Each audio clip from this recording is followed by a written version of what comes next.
Good morning and welcome to worship on this beautiful spring Sunday morning. We're so glad that you're here. Would you please stand and let's all join our voices in song together.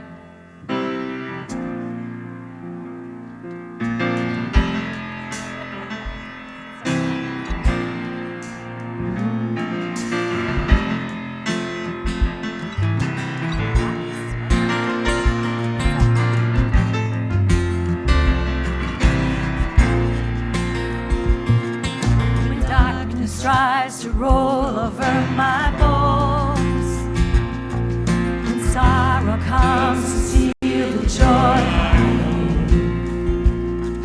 when brokenness and pain is all I know, I won't be shaken, I won't be shaken.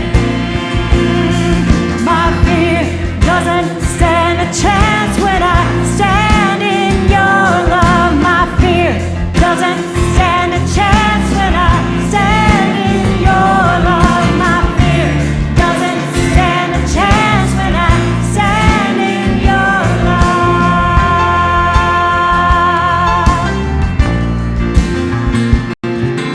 Shame no longer has a place to hide. I am not a captive to this.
Welcome to worship. I'm so impressed that you got out this morning.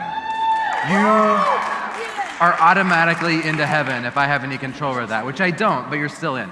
So I want to say hello to you, but I also want to say hello to all the people who are still in their bed online. I would like you to greet the people standing next to you, and I'd like the people in bed to greet the people next to them on the pillow. So welcome to worship. That's great. I love you. Funny. Hi. Good morning. Good morning.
Good morning. I would love to welcome you again. If you're new in our community, in the pew in front of you is a little card that looks like this. It's called our Hello card. We would love to have some information about who you are, and we would love to share with you information about what we believe God's calling us to do here at Wayzata Community Church and how you can be a part of it. So if you give us a little bit of information and place this in the offering plate, we'll get in contact with you later this week. Also, if you have a prayer request, something that's been on your heart that you would like us to be praying through, we take these prayer requests very seriously. We pray through them all throughout the week. You can write that prayer request on this same card and place it in the offering plate, and we will be praying through that as the week continues. As you came in this morning, you were given a worship guide, and in that worship guide is our Inspire Weekly. It tells you everything that's coming in the next few weeks, and we would love for you to take that home, put it in a place where you are regularly so that you can see and participate in the things that are happening here at Wayzata Community Church. I want to pull a few of them out. Today is Scout Sunday, so when you came in, you saw scouts handing you the bulletin. Part of what I love about our scouts is you probably even got a bulletin from a female scout. Our troop is one of the troops that is both male and female. Yes, please, that's great. Super excited about that. So today is a day that we take to recognize our scouts annually. Troop 283 is our troop, and they have a 105-year-old history of the oldest continually chartered troop in Minnesota housed here at Wayzata Community Church. So that's a great thing. Let's give them a round of applause.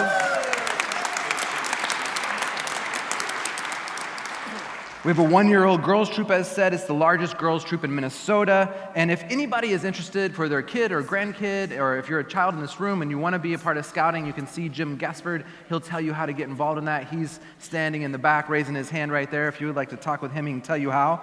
But even better, nothing is better on a snowy day than pancakes. And you'll start smelling them wafting up the stairs at any moment. Don't leave before the service is over, but after the service is over, head down to Methuen Hall and join our scout troop for some pancakes in Methuen. We would love to see you for that as well. Then also in your worship guide, you saw something that looked like this. It says, yes, I'm interested in a board or committee. We are a congregational church, which means the way that we do our work in this world is we do it through lay people and clergy partnering together through boards and committees. So if you would like to be a part of this upcoming program year and serve on a board or a committee, you can check any of these boxes, and the people who are responsible for those boards or committees will be getting back to you within the next 72 hours to connect with you on how you can get involved in serving in one of these areas. So you can get, after you fill this out during the service, you can check what you want and hand it to ushers as you're leaving any of the buildings, any of the doors, and they'll make sure that this gets to the appropriate people. But we would love for you to consider serving. We have over 250 lay people who serve on boards and committees that make this church run on a daily basis. We would love for you to be a part of that. So with that, let us continue in worship.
Well, good morning. Let me add my word of welcome to Rustin's. I'm going to frame it a little differently. A song came to mind this morning when I walked into the 8 o'clock service, and there were actually people in there. The first thing that came to mind was song lyrics. I don't know who wrote them or who sang them. Somebody will tell me later.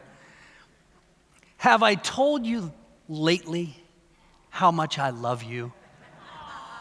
That's what I just want to say to the people that are here today.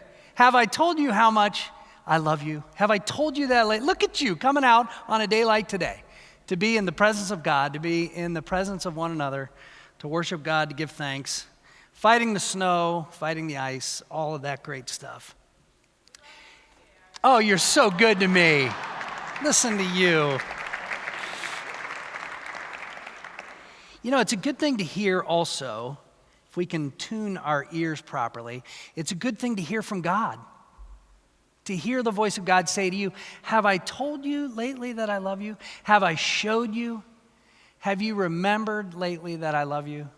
It's an important part of the message for today as we look to some tough topics and some tough issues before us. To hear that voice of God always reminding us and saying, have I told you lately that I love you? Rustin is helping me get something set up here for all of us, but also for those at home, since it's kind of a snowy day, and since we had some things prepared already for those that are worshiping online, but also for those of you that are in the room that can see the screen. And if you, like me, are a visual learner, then this might be helpful, because I'm gonna blast through some statistics and some demographic information, data, and I know that some of you, like me, are very visually oriented. It's the only way that I can tend to remember some things, and so I'm going to use this screen behind me, and I'd give you a chance now to move, if you'd like to move, to see it better. I'm going to refer to it from time to time as we blast through here this morning.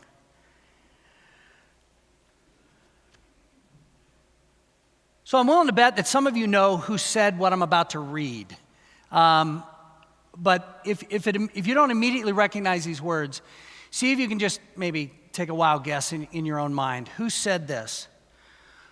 Speaking of youth and young people. Said, youth today love luxury. They have bad manners, contempt for authority, no respect for older people, and they talk nonsense when they should be working. Young people do not stand up any longer when adults enter the room. They contradict their parents, they talk too much in company, guzzle their food, lay their legs on the table, and tyrannize their elders. Somebody knows? Aristotle? No, but close, sort of. Socrates, almost 2,500 years ago. What I want to say is maybe some things never change. And before you think I'm talking about young people when I say that some things never change,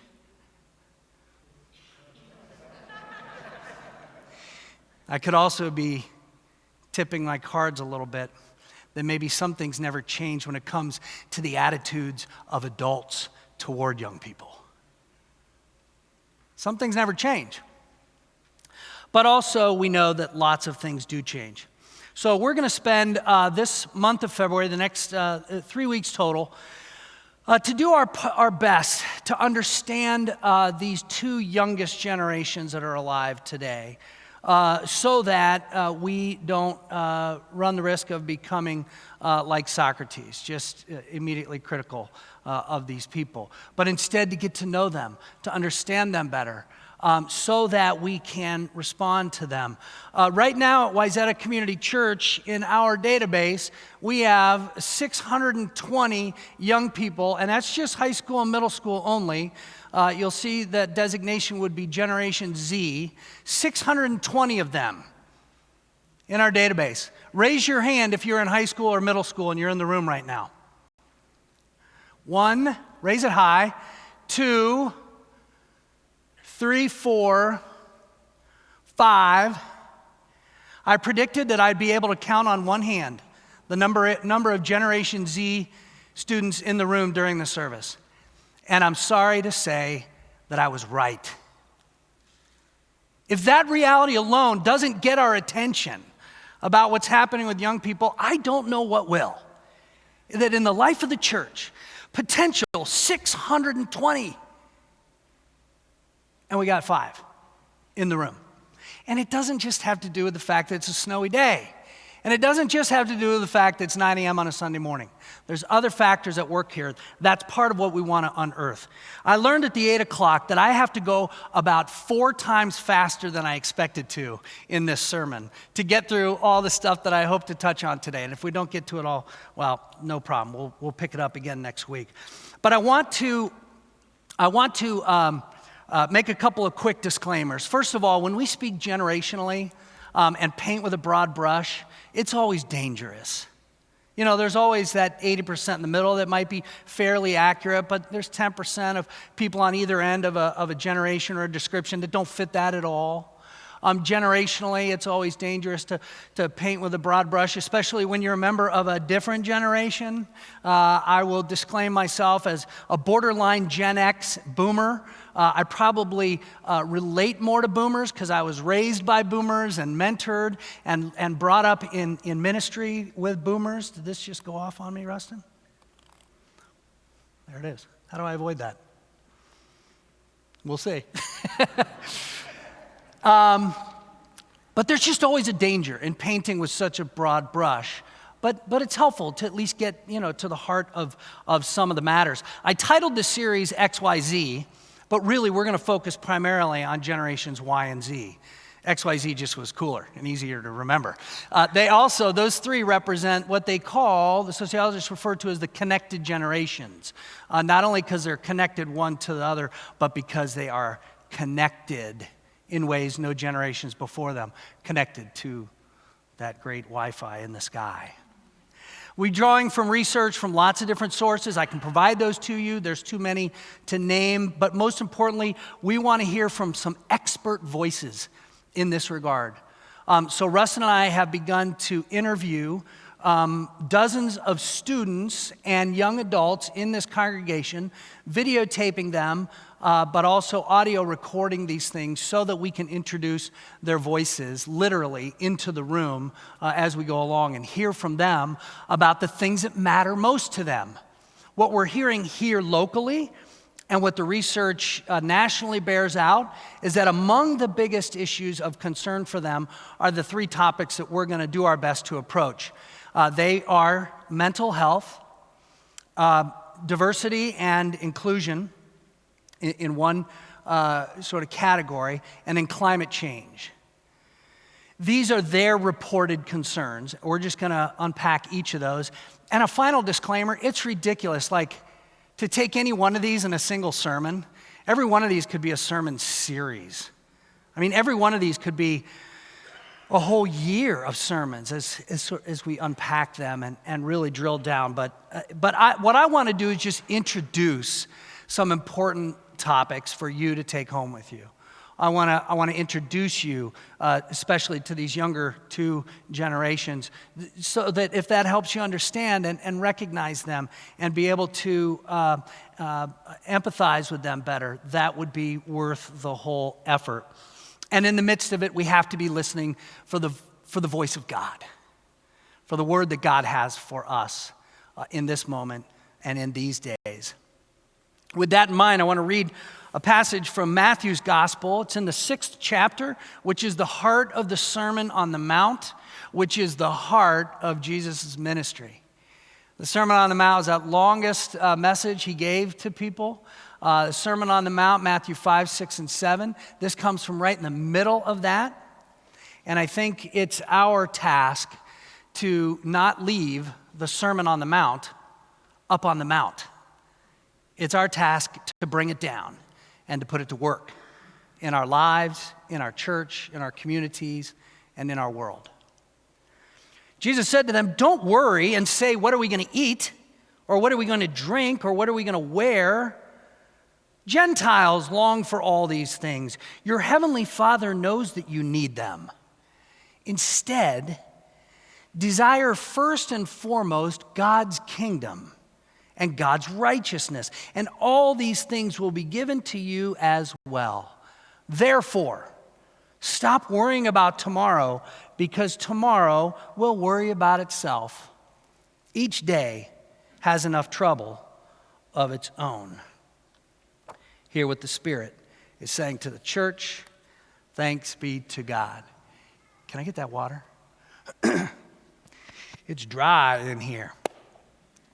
Let me begin by doing a quick overview of these generational cohorts. This is printed on the back side of your Inspire Weekly. In the bottom right corner, a tiny little square. I wanted to leave more space for you to write in, but didn't pull that off this week.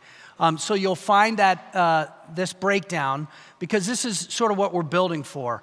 Remember that these designations, people call different generations by different names. I'm going with these because we had to just pick one, right? So they're outlined right there: greatest, silent, boomers, XYZ. Those are the 6 generations that are existing right now in America. And that's a really unique reality for us, to have 6 generations coexisting. You know, it just makes sense mathematically, right? In 1850, the average life expectancy was less than 40 years.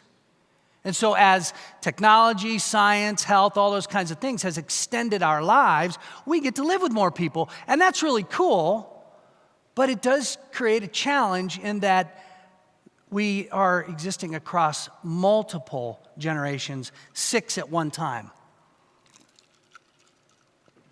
So again, the spans get different names, the labels change, and even the years adjust a little bit, but these are the ones that we're going to work with. Here we go. All right, so top to bottom, youngest to oldest, Gen Z in 2018 or 2019 would have been 22 years of age or younger. Okay, so that is literally the youngest generation. This is a group of people who were raised in a time when they would go and hide under their desk because of an active shooter. Either a drill or the real deal. It's one of the early experiences of this generation. The next oldest one is Gen Y, so ages 23 to 38 or so. This group was awakened by the events of September 11th, 2001. That's one of their earliest recollections of those planes flying into buildings. Generation X, those age 39 to 54 or so. As I said before, I would disclaim myself as this group. We were shaped mightily by the impact of divorce in our country and the rise of divorce and women entering the workforce. So we were called for a long time the latchkey generation, because we were the kids going home after school where there were no parents home. And so it was the latchkey programs that exploded in that time. Gen X also was coming into age the same time the computers started showing up in our homes. Those great big square things that sat on a table. They were so weird, right? But that was important, along with like home video games, Atari, cool things like Sony Walkmans that you could like actually carry around with you. Those things were happening for and in the world of Gen Xers. I think Gen X was inaccurately titled slackers also. I think Gen X was responding to a lack of work-life balance that they saw in their parents by saying, I'm not going to live that way. I'm going to have a better work-life balance. Whether that was experienced as being a bunch of slackers, that's on you. The baby boomers. When 2 million soldiers came home from World War II, they started making babies. And it was a boom, right? And that's a pretty consistent label, the baby boomers or boomers. They experienced significant culture shifts. If the later generations are experiencing technological shifts that make our heads spin, this generation experienced culture shifts from rock and roll to the drug culture to civil rights to birth control, which, by the way, reshaped our workforce in America also in really profound ways. And this generation, when they went and hid under a desk, it was for fear of a nuclear attack, right? So kids diving under desks, but for different reasons. A good vivid image of a difference. So that's the baby boomers, that's ages 55 or so to 73 or so. And then the silent generation, or also known as elders. This group was defined significantly by the Great Depression and World War II. They would have been the ones that came home and parented the baby boomers. But between the Depression and World War II, that group was profoundly shaped in that way. And prior to them is Tom Brokaw's greatest generation. Anybody kind of 92 years of age or older. Now, what I want to focus on through this series and for a few minutes right now is Generation Y and Z primarily. Y, again, remember, that's the millennials. When you hear about millennials, that's generally Generation Y. Generation Z are the kids like in high school, middle school, and younger, 22 and under. They represent, by the way, the two largest generations alive right now. So if you're looking for reasons to pay attention to them, other than the fact that they're not in the room right now, that's another good reason, because there's a whole bunch of them out there. More than anybody else. 3 quick things about them. They are diverse, career-driven, and they are digital natives. Let me unpack each of those real quick. And if I fall behind on my slides here behind me, it'll just prove that I'm a baby boomer and not a Gen X, Y, or Z. All right, let's see, where am I at? Okay, so diversity. Getting ahead of myself here. First, they are remarkably and racially diverse. Think in your own mind about your first grade classroom. Most likely, if you're at all like me, it's a bunch of white kids with a white teacher. Not very many non-whites around. For Generation Z, 48% of Generation Z are non-white people. Almost half. That diversity, it was unknown prior to this moment. I thought I had a graphic for that, Rustin. I do? Where'd it go? Look at me, what a mess. You get the point. There's a racial diversity. Like if you go to a first grade classroom now, it looks like the United Nations. And I think that is to be celebrated, not feared. If in fact God's creation, and we're created in God's image, then we are an incomplete picture if we are only white. It's an incomplete picture of God's creation. So I think that's to be celebrated. Young people in this generation, Generation Z, are more diverse in terms of their gender identity. This was remarkable, but not surprising to me, that 29% of this generation know someone who has changed their gender identity. All 4 of my kids know somebody personally who has changed their gender identity. And when they introduce themselves, they remind you that they prefer he, him, and his. They tell you what their pronouns are because there's such diversity that they need to be more clear than ever before. They are religiously diverse. You know, a couple years ago, Protestantism in America dipped below the 50% mark for the first time ever. We don't ever get to go back to being a majority. We are officially and forever a religiously plural place. We can cry about that if we want to. I don't know why we would. I'm a fan of diversity. But we're never going back to anything else, and this generation even more so. They represent the largest portion of what we call the nuns, right? That's not a Catholic designation. That means that they check none on the boxes that they get to pick from for their religious affiliation. They affiliate with none. But don't confuse that with a lack of interest in spirituality or things that were historically delivered primarily through churches. They're just finding it in other places. That's what we're going to talk about a lot next week. And for me, that's kind of got me lit up. But as it relates to this diversity reality, it's just expected for them. 39% of the people they regularly interact with are different from them in some important ways. So the first mark of Gen Z, and again, it bleeds over a little bit into millennials and Gen Y, is that they're diverse. The second thing is that they are career-driven. How many of you saw that coming? You did? I kind of did too when I look at my youngest, who's squarely in the middle of this generation. They're career-driven. They're goal-oriented, they're money-minded, and they are the most educated generation of all time. And that kind of all adds up to this idea of career-driven.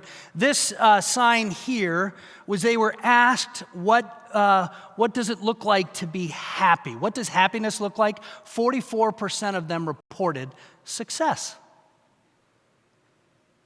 Happiness looks like education. Third on the list is family.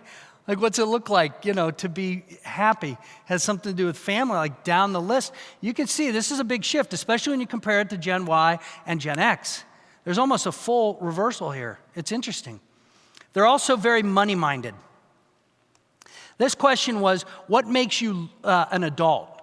What would define you as an adult? 42% of them responded, when I'm financially independent, that means I'm an adult. Really different from Gen Y and millennials, who only 25% of them reported financial independence as a mark of adulthood. Do you see that? How important that difference is? In less than a decade, what does independence look like? It has something to do with money. Gen Z is very money-minded. It might have something to do with like debt and college debt and all that stuff that they're hearing about from their siblings and others. Maybe not for another day. But also this emotional maturity as a mark of adulthood. We see a drop. From Gen Y, almost half of them saying that emotional maturity is a sign of adulthood, where only 23% of Gen Z would report that as a sign or a signal of adulting. I said they're the most educated. 59% of Gen Z are enrolled in college. That same number, like if you cut that same data from each of the previous two generations, you can see it drops pretty steady. So they're just super educated. So they're diverse, they're career-driven, and they are digital natives. What does that mean?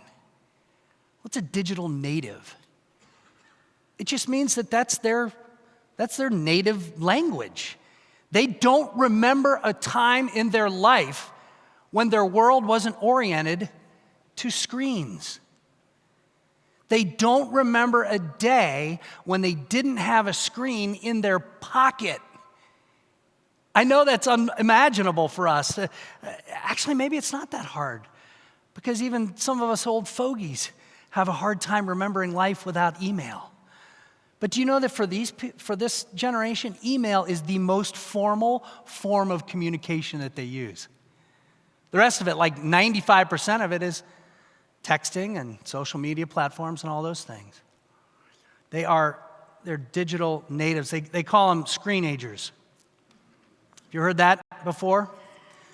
This category as digital natives and this general division, screenagers, comes from a statistic like this. 57% use screens at least 4 hours a day. Okay? I'm guessing that number is actually quite a bit higher, if I'm honest with you. All right. I'd like to shift gears and go to a specific topic, focusing initially on mental health as it relates to this Generation Z. And I'm trying to watch the clock here. I'm not good at this kind of stuff, lecture-y kind of data. I like to preach, but you came out in the snow. So keep taking notes.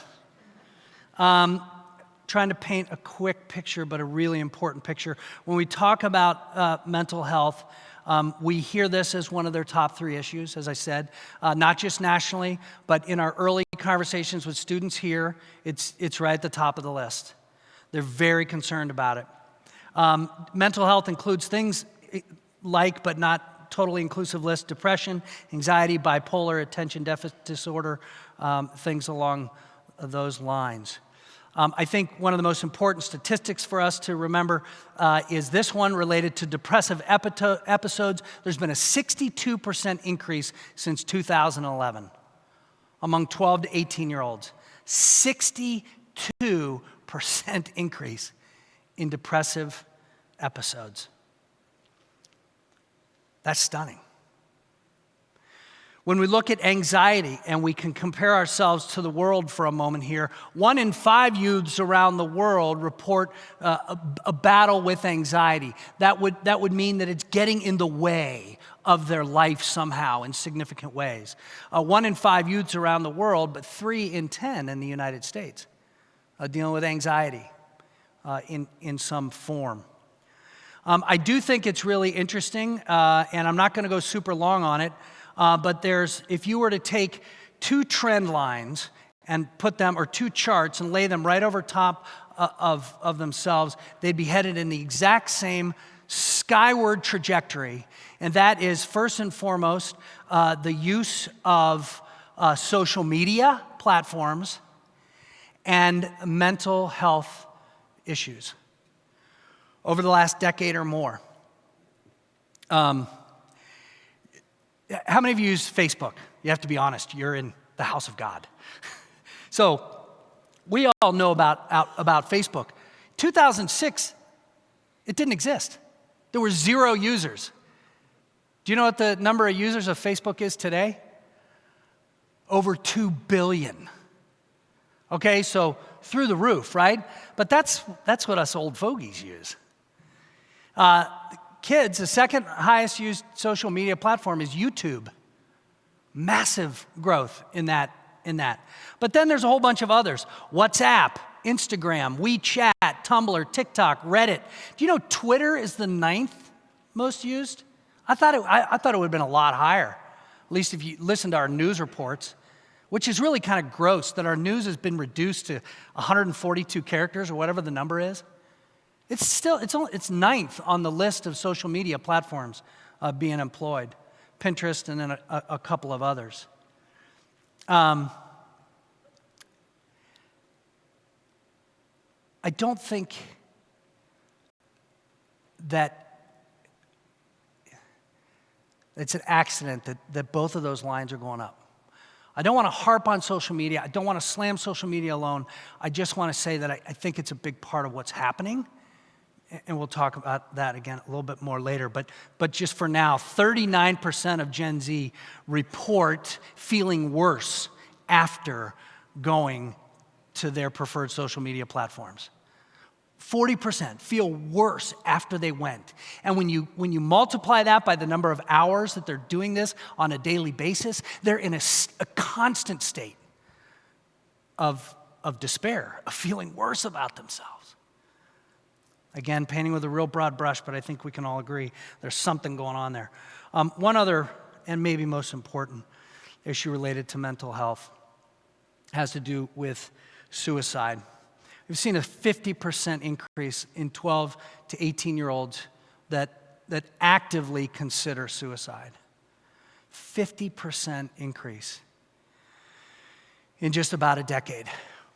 And a whole bunch of us witnessed the ravages of mental health taking this ultimate and final expression when our own church member, Drake Shaver, made that completed suicide just a little over 3 years ago. And his family in this place continuing to wrestle with that reality. Suicide among students has some pretty remarkable statistics right now that should have our attention if nothing else does. about how we can be helpful to them. So let me switch gears again here. Let me speak briefly to maybe why there's this increase in mental health issues in Generation Z in particular. First of all, why? Why has it jumped? Part of it might simply be because of reporting. Some of it might just be the mere fact that this generation is more ready and willing to talk about it. But thank God for that, right? So I don't care why the numbers have increased or whatever. The pure and simple fact is that they have, and actually part of that might be part of the solution, and that is that these kids are more willing to talk about it. And the destigmatizing of mental health issues is a primary driver for these kids. They want to be done with the stigma related to it. A second reason why is the correlation to other things in culture. I mentioned that social media connection. You know, people will prove that at some point in time, but think about this for a minute. Think about the fact that right now, in human history, we're going through only the second shift in communication. Let me say that again. Right now, in 2020, we are right in the middle of only the second shift in communication across human history. The first shift was from primarily oral culture. They could only talk, right? They could only share things. They started writing things down, but 500 years ago, they could start mass producing them. Now it was mass communication, went from an oral tradition to a literate tradition. And think about the impact that had on us, right? We're sitting in here because we're Protestants, not Catholics, because they could start mass producing the Bible. It doesn't just belong to the priests anymore. It belongs to everybody, right? So we don't need them anymore. We're going to protest. We're going to go do our own thing. Well, right now, we're in the middle of the electronic shift. Oral, literate, electronic. And what I would say about that is I think that we're in the middle of the storm, kind of like being in the eye of a hurricane, where it kind of feels calm, but you know things are spinning around you. Where it feels calm, but it was messy a little while ago, I think it's going to get messy again. I just don't think we fully know the impact of that reality. But our kids are feeling it. And they're feeling it primarily through social media. When I was in 7th grade, I sat with the 7th graders and their parents last week, teaching them a milestone class. When I was in 7th grade, if I missed a party on Friday night because I wasn't invited, I probably wouldn't have even heard about it. I probably would have gone to school on Monday, and then maybe heard a little bit about it, and then my feelings would have been hurt, and I would have been, felt left out or whatever. Well, now a 7th grader opens one of their social media platforms, and they see in real time how they're being left out. Right? And who among us doesn't have a kid or a grandkid that's been through that? And what's even crazier is it's a constant scoreboard, because they post a picture, and they're watching the number of likes. And if it doesn't hit a certain threshold, it's a form of judgment. Never mind the bullying and all that stuff that makes it even worse. But to just engage it has an impact that I think we don't have a full understanding of. Because remember, for teenagers, their brains are still forming. They don't have the full tools yet to manage all that judgment, all that other stuff that's going on. And then, in terms of other whys, I'll just summarize them with the 4 big D's: drugs, debt, division, and decline. The opioid crisis, college debt, the division and vitriol that they witness in their parents and grandparents, and the decline of their engagement in the life of the church. Those things just kind of all add up, to making it harder for them than previous generations. And let me be clear in this moment to say that kids aren't the only ones dealing with mental health. I'm way too abundantly and personally aware of that. But I was really struck this week that one of my iconic heroes of my whole lifetime, James Taylor, just released an audio memoir called Break Shot. It's a reference to that shot in pool when the cue hits the rack of balls and they just scatter, right? The break shot. James Taylor himself, upon graduation from high school, spent an entire year in a facility. that was helping him deal with the mental health issues that he was dealing with at that time. I had never heard that story, never knew it before. I haven't heard the whole memoir. It was fascinating to me.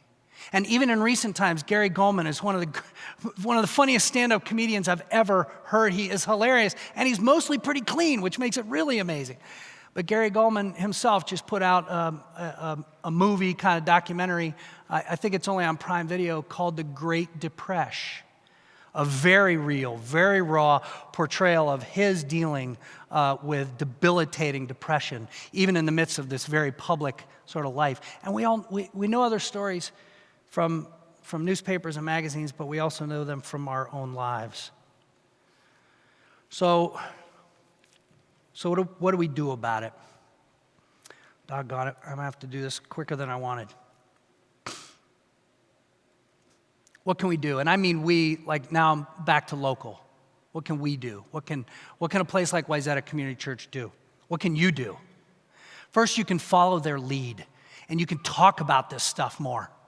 You can just be ready and willing to talk about it and not brush it under the rug as something that they have some kind of choice over. They don't. We have to be ready and willing to talk about it. Remembering that we have 2 ears that are open and 1 mouth that is optional. It's a really good proportion. We have to listen to them. And most of the time, just keep our mouths shut. But follow their lead in that regard. We have an emerging mental health ministry right here at Wayzata Community Church. If you want to learn more about that, talk to any of us on the staff. A group's been organizing. They've got some events coming up in the future.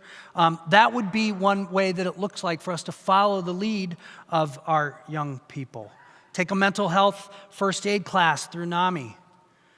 I saw on Friday, Russ and I were doing some work together, and he was wearing a T-shirt under a jacket, and I could see there were some words on it. And when I got him to sort of show me, it said, "You can have Jesus and a therapist too."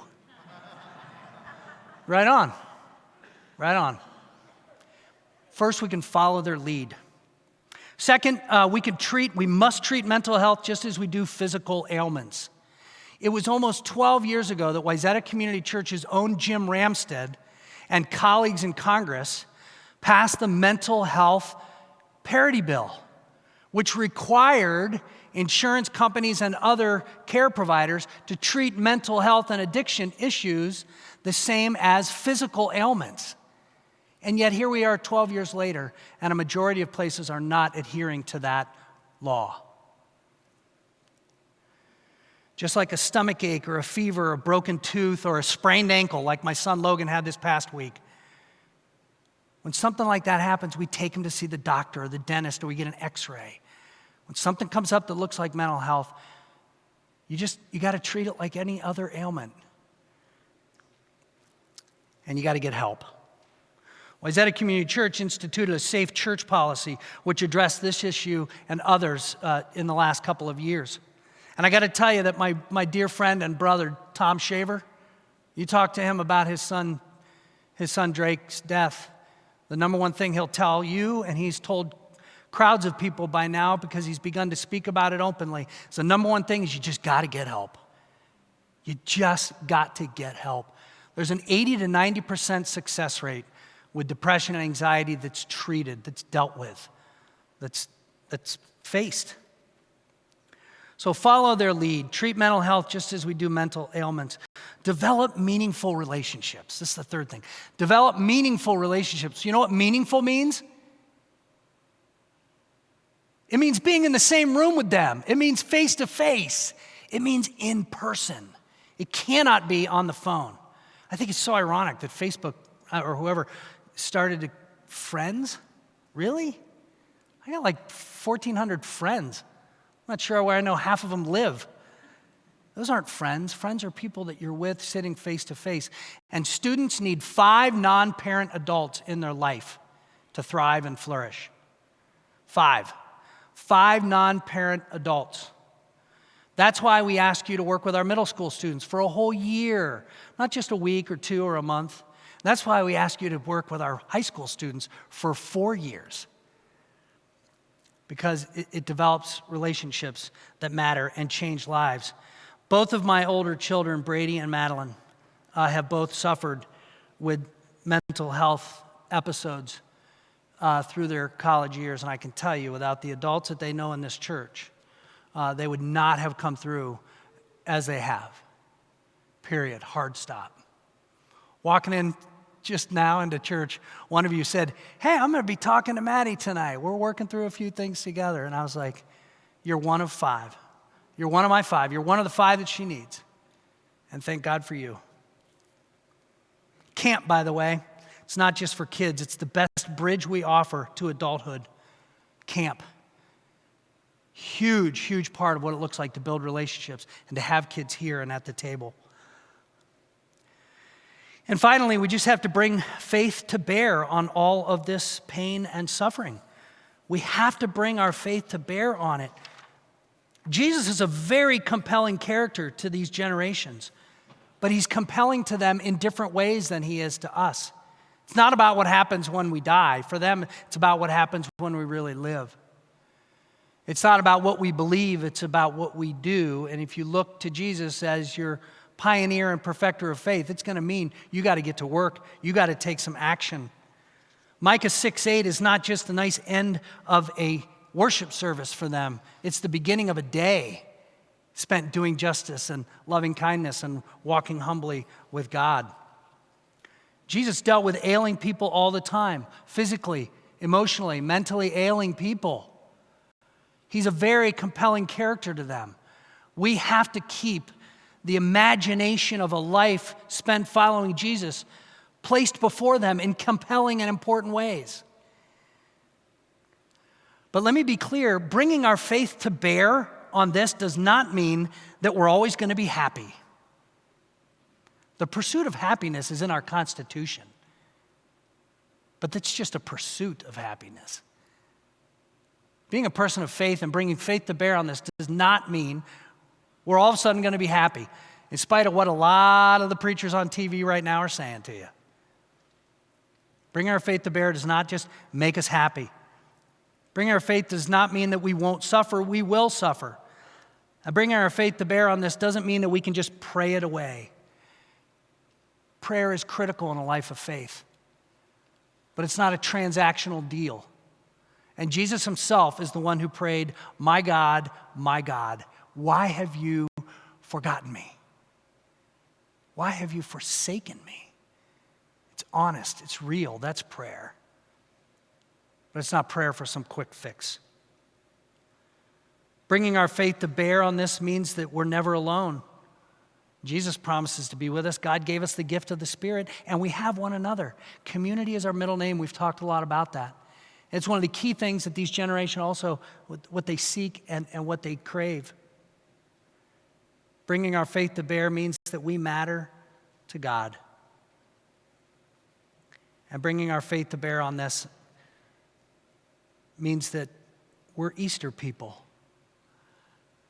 That at the end of the story, it's an Easter story. It's the promise that there's always a new day and a new dawn. That as Easter people, we believe very deeply in the fiber of our being that the worst thing is never the last thing. And that there is always hope. That's what it looks like to bring our faith to bear on this. And it means a lot more. As I said, in, even 35 minutes, we scratched the surface, and not even. But I hope it's an invitation to you to have conversations outside this space, to do some of the things that I named that we can do. But above all, hopefully, so that whether Socrates was right or not about the young people, hopefully, like Socrates, we might be ready and willing to hold a mirror up to ourselves and to learn from them and to not just hold in judgment, but to engage and trust. Let's pray. Gracious God, be with us as we consider your place in this world and the work that you're doing among young people and among us. Be with us today, oh God, as we go out into this snowy day. Remind us of your eternal presence, we ask in Jesus' name. Amen.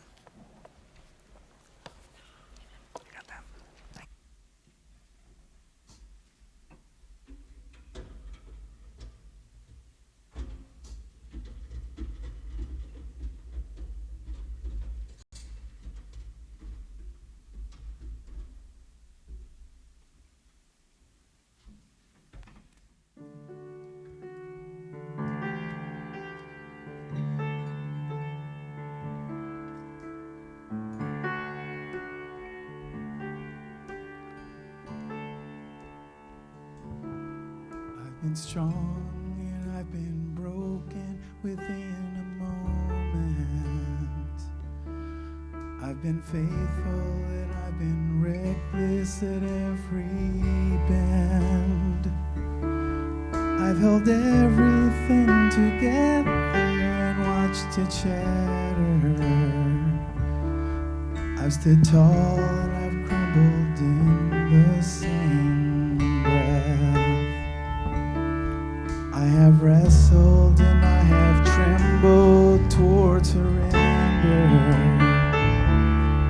Chased my heart adrift and drifted home again. Plundered blessings till I've been desperate to find redemption. And every time I turn around, Lord, you're still there.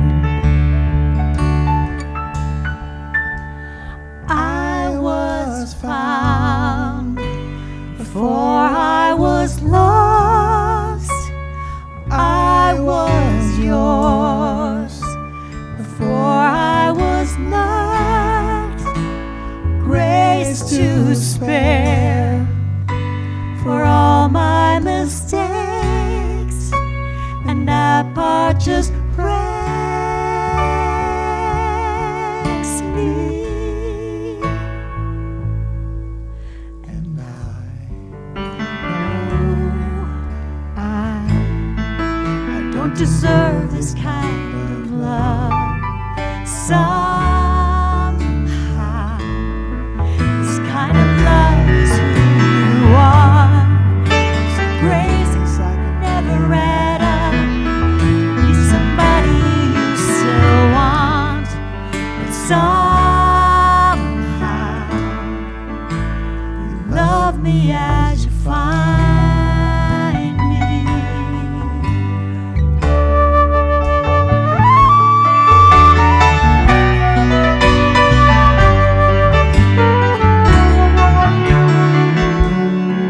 Who am I to think your glory needs my praises? Is this borrowed breath is yours, Lord? Take it all. You are faithful and you are gracious, and I am just grateful. You don't need a single thing, you still want my heart. I was found before I was lost. I was yours before I was not. You wear the scars for all my mistakes, and that part just breaks me. And I know I don't deserve this kind of love. Somehow, this kind of love is who you are. It's grace I could never add up. Be somebody that you still want, but somehow you love me as you find me. You love me as you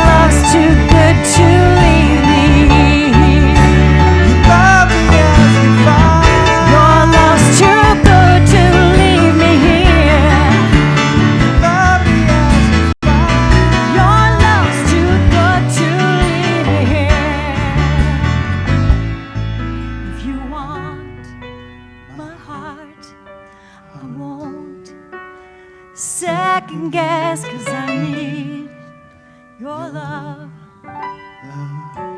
more than anything. I'm in, I'm yours. Your love's too good to leave me here.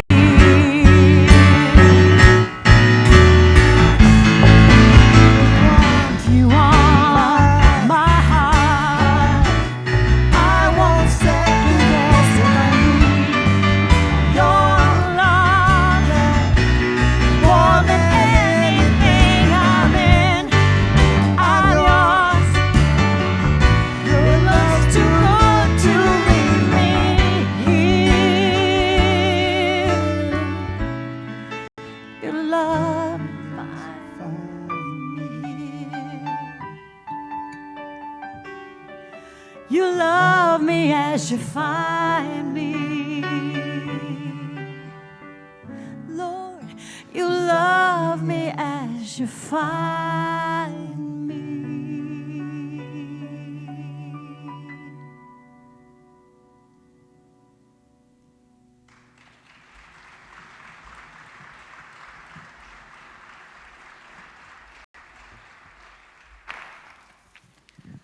Please join me in prayer. God, we thank you that you do love us as you find us. We ask that you would help us as your church to love the world as we find it, to love people that are different than us as we find them, to love generations that come after us and before us as we find them. God, we seek to be a church that listens, that hears the hearts and the struggles and the pain and the successes and the joys of young people across our community.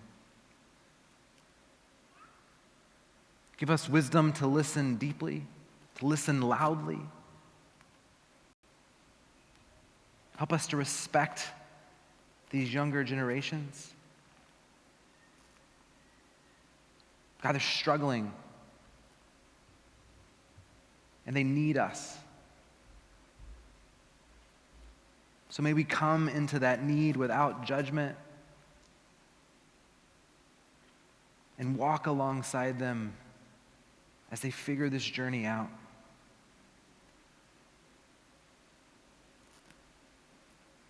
And we ask that you would teach us to pray in the same way that your Son taught us to pray, saying, "Our Father, who art in heaven, hallowed be thy name. Thy kingdom come, thy will be done, on earth as it is in heaven. Give us this day our daily bread, and forgive us our debts as we forgive our debtors. Lead us not into temptation, but deliver us from evil. For thine is the kingdom, and the power, and the glory forever. Amen." Please stand with us as we sing our sending song. If you need prayer, we'll be back here at the prayer room. If you want to meet somebody for the first time, join us at the hello spot. We would love to get to know you by name. You are good when there's nothing good in me. You are love on display for all to see. You are light when the darkness closes in. You are hope, you have covered all my sin.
people of God, go now from this place, refreshed by God, renewed by the Holy Spirit, encouraged by the love of Christ. And don't let the world around you squeeze you into its mold, but let God remake you from within. For what does the Lord require of us but to do justice, to love kindness, and to walk humbly with our God? Amen.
We hope you've enjoyed this episode of Sunday Insight.